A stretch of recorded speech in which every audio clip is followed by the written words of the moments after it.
welcome to WWE Discussion. I'm your host and WWE enthusiast Dougie Doug. In today's episode, I'm going to be discussing Friday Night Smackdown, November 17th, 2023 edition.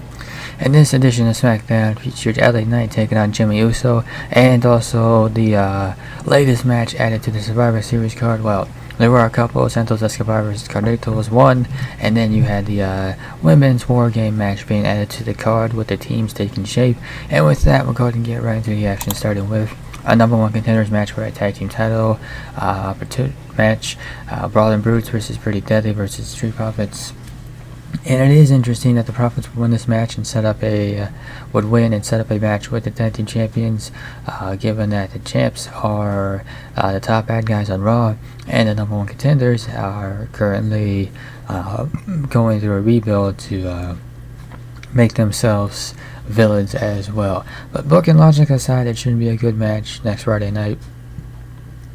The ascension teased by Holland and Butch after the match, when the former walked out on his partner after Butch accidentally laid out Holland with a bro kick, suggests that one of two things will happen, or could happen. The Brawling Brutes go their separate ways, and we get the return of Pete Dunne, or Sheamus returns to reunite them and makes them stronger than ever. I wouldn't be surprised. The Brawling Brutes went their separate ways. They've been a great trio. Butch and Rich Holland have been a solid tag team, but they just haven't been well positioned enough to look like they're going to be winning the tag team titles or having a run with the tag titles. So it wouldn't surprise me. I don't know exactly, and if Ridge versus Butch is how we end up getting the return of Pete Dunne, so be it. He leaves the Brawling Brutes, leaves behind Butch, and returns the Pete Dunne moniker. That sounds like a pretty good win right there. Dragon Lee versus Axum, and thus far on the main roster, Lee has been tasked with going out and having great matches with whoever he shares the ring with. He has accomplished just that, delivering bangers with everyone from Grayson Waller to Cedric Alexander, and this week, Axum, his entire character is based solely on the idea that he is a great professional wrestler, and ironically enough, it is so different from everyone else on the show that it is working. He doesn't have the greatest pop or the loudest reaction when he enters an arena, but he certainly knows how to win a crowd over in the ring, and hopefully he continues to build momentum because he has the talent to get the WWE Universe to buy in. LA Knight versus Jimmy Uso, and before the match, Paul Heyman would speak, cutting a promo on Solo Sikoa's destruction of John Cena and what the future holds for the 16-time world champion. LA Knight interrupted the proceedings, reiterated that the only reason Roman Reigns is still Universal Champion is because the bloodline's involved in a crown jewel, and took the squared circle for his match with Jimmy Uso. Knight made good on his promise to start his journey back to a showdown with Reigns by using blunt force trauma to defeat Uso. A post-match attack by Sikoa led to a 2-on-1 beatdown before Cody Rhodes made a surprise appearance and worked with Knight to clear the ringside area. The look the Knight shot Rhodes at the end was an interesting one. I'm sure he does appreciate the backup, but not the idea of Cody Rhodes showing up on SmackDown and leapfrogging him for a shot at the Tribal Chief. It will be interesting to see if Rhodes slowly becomes more of a presence on SmackDown as the road to WrestleMania draws near, and if so, what that means for his relationship with Knight and their shared focus on the top prize in the company. So yeah, it certainly is quite early if WWE starting the build up to Reigns versus Rhodes 2 at WrestleMania 40. It is November that WrestleMania is until April, but I'll give him credit for playing a long game and trying to do long-term build of a story. It's not always a bad thing, but it certainly is a challenge to keep people engaged for that long.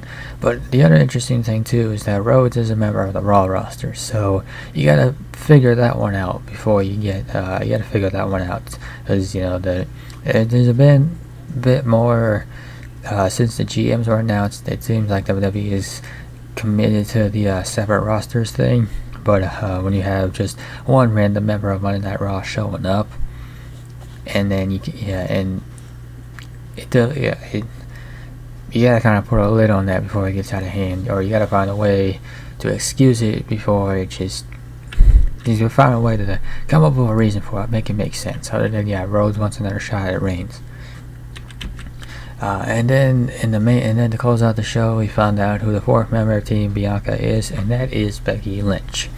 So Belair, Flair, and Shotzi would hit the ring to reveal the fourth member of their team for WarGames, Damage Control, would interrupt, made their way to the squared circle, ready to perpetuate a 4-on-3 assault to close out the show, and then Becky Lynch appears and evens the odds. A brawl breaks out, chaos ensues, and the show comes to a close.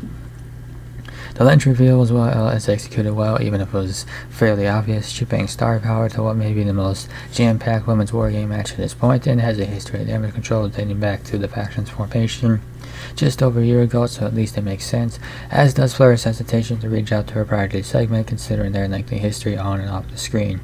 So this is probably going to be a 4-4 affair, given that Dakota Kai, well, there's no status on whether or not she's medically cleared to compete, but if she is, that could make it 5-on-5, but then you got to find a 5th member for that team, and I don't know if they have a 5th member in mind either too.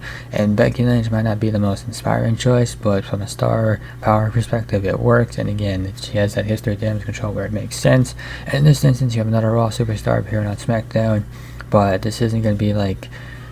This is different from Cody Rhodes, because Cody Rhodes is, he wants Roman Reigns, and that requires more appearances on SmackDown. But again, I talked about it. You gotta figure out the situation with him being on Raw. I think that's the point I was trying to make there.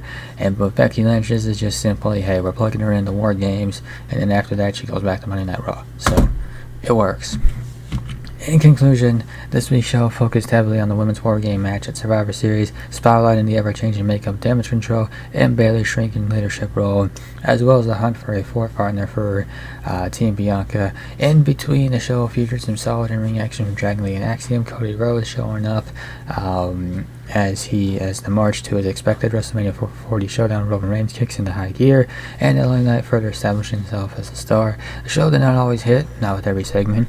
Santos Escobar is going to need some more reps under his belt. Give him credit. He tried. He's got to work. He's got some work to do on the mic. And also, somebody should probably go over his promo material, because there's a certain line in there that just did not need to be said. And not everything on the show felt like it carried much urgency with it, but the focus on the women's division for a second week in a row and the solidification of the lineup for WarGames helped prop this episode up. And with that will conclude this episode of WWE Discussion. If you enjoyed this episode, be sure to hit that like button down below.